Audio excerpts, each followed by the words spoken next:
Përshëndetje Nisida, policia e shtetit në bashkëpunim me policinë bashkiake të Tiranës ka marrë të gjitha masat për mbarvajtjen e eventit ndërkombëtar Giro d'Italia, i cili nis ditën e sotme dhe përfundon me datën 11 maj. Giro d'Italia përbëhet nga 3 etapa. Etapa e parë nis ditën e sotme ku fillon në orën 13:10 në Durrës, vijon në Elbasan dhe përfundon në Tiranë. Më pas etapa e dytë zhvillohet ditën e nesërme vetëm në Tiranë dhe etapa e tretë zhvillohet me datë 11 maj vetëm në Vlorë. Sa i përket nisjes së etapës ditën e sotme në orën 13:10 në qytetin e Durrësit, ajo vijon në Elbasan dhe përfundon në orën 17:30 në kryeqytet në Tiranë. Dhe për këtë arsye, disa akse rrugore në kryeqytet janë të bllokuara ditën e sotme duke filluar nga ora 13, por përmend akset rrugore të cilët nuk do ketë lejim të qarkullimit të automjeteve. Rruga nga fshati Gracen deri te rrotullimi i Tegut do të jetë i bllokuar. Po ashtu rrotullimi i Tegut deri tek rrotullimi i sanatoriumit do jetë e bllokuar, po ashtu nga ora 13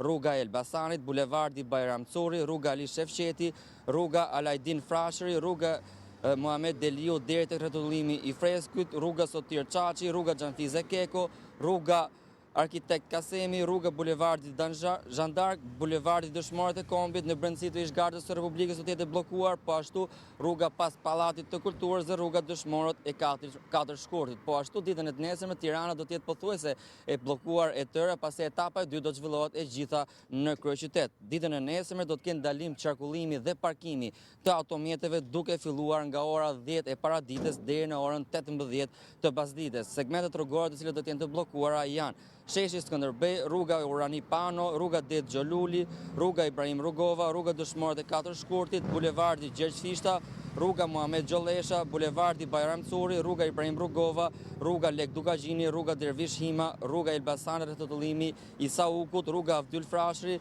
bulevardi Zogu Par deri tek rruga Fortuzi, rruga pas Pallatit të Kulturës, sepse me qëllim stacionimin e mjeteve në dispozicion të eventit. Po ashtu edhe disa bloqe banimi do kenë akses të kufizuar ditën e nesërme. Pjesa e banimit në rrugët lidhëse me rrugën Papa Gjërmpali nuk kanë akses për të dalë gjatë orarit nga ora 10 deri në orën 18. Rrugat janë Dervish Hima, Asim Zeneli, Themistokli Gërmeni, Ismail Qemali, Mustafa Matohiti, Julvari Boba dhe Fatmir Haxhiu. Po ashtu do të jetë bllokuar rruga në bllokun në rrugën Ukraina e Lirë nga ora 10 deri në orën 18.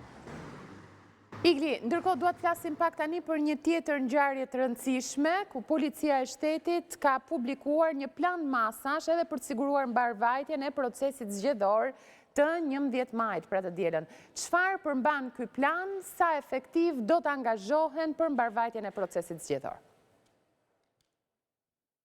Po Nisida, policia e shtetit ka publikuar planin e masave sipas policisë të ndara në disa faza, planin e masave gjatë fushatës elektorale, planin e masave gjatë ditës së votimit, por edhe planin e masave pas përfundimit të votimit dhe numërimit dhe sipas policisë së shtetit gjatë fushatës elektorale nga strukturat e policisë së shtetit u angazhuan në rreth 6500 punonjës policie, të cilët u morën me mbarvajtjen e aktivitetit elektoral të zhvilluara në ambiente të hapura dhe të mbyllura nga subjektet politike. Po ashtu policia e shtetit thotë që në fund të ditës elektorale policia e shtetit ka marrë të gjithë masat për garantimin e rendit të sigurisë të aktiviteteve përmbyllëse të subjekteve politike. Gjithashtu, policia e shtetit tashmë ka marrë në ruajtje objekte zgjedhore që shërbejnë si KZAZ, që në momentin që kanë shkuar materialet zgjedhore si dhe kryen shërbim në momentin që largohet komisioni KZAZ nga objekti. Sipas policisë së shtetit, në të gjithë vendin janë 93 objekte zgjedhore ku janë vendosur komisionit KZAZ-ve dhe 5225 objekte që do të shërbejnë si qendra votimi ditën e votimit. Objekte që do të merren në ruajtje nga policia e shtetit ditën e shtunë pra me datë 10 maj. Lista me 5316 punonjës policie dhe automjete policie, sipas policisë së shtetit, do të angazhohen për ruajtjen e objekteve zgjedhore dhe shoqërimin e materialeve dhe dërgimin e tyre në KQZ. Dhe kjo është e miratuar sipas policisë së shtetit në marrëveshjen që kanë shkruar me Komisionin Qendror të Zgjedhjeve. Ditën e diel, sipas policisë së shtetit, që është edhe dita finale, me dorëzimin në mëngjes të objekteve që shërbejnë si qendra votimi, punonjësit e policisë do të tërhiqen nga vend grumbullimet e përcaktuara dhe do të rikthehen për të bërë shoqërimin e materialeve zgjedhore pas përfundimit të votimit pra në orën 19. Gjatë ditës së votimit, në rast se komisionet e qendrave të votimit, koordinatorët, KZ apo KQZ do të kenë kërkesa për ndërhyrjen e policisë së shtetit. Policia e shtetit thotë se në zbatim të kodit zgjedhor, policia ka lënë pikat e kontaktit me komisionet dhe do veprojnë në kohë konform përcaktimeve ligjore. Gjithashtu me datë 11 maj, ku është edhe data e zgjedhjeve, në orën 18 shërbimet e policisë së shtetit do të marrin në ruajtje të gjithë objektet e VNV-ve ku do të bëhet numërimi i votave dhe shërbimi do të vijojë deri në përfundimin e të gjithë procesit zgjedhor. Pra policia e shtetit thotë që në total janë marrë të gjitha masat në 3 faza. Pra në fazën e parë atë të fushatës elektorale, e cila përfundon ditën e sotme, po ashtu edhe në fazën e cila do të jetë procesi i votimit të zgjedhësve në datën 11 maj, por edhe pas përfundimit të votimeve, policia e shtetit do të jetë në qendrat e vendgrumbullimeve të numërimeve të votave, ku do të marrë të gjitha masat për mbarvajtjen e rendet të sigurisë. Shumë faleminderit Igli për të gjitha detajet. Faleminderit juve.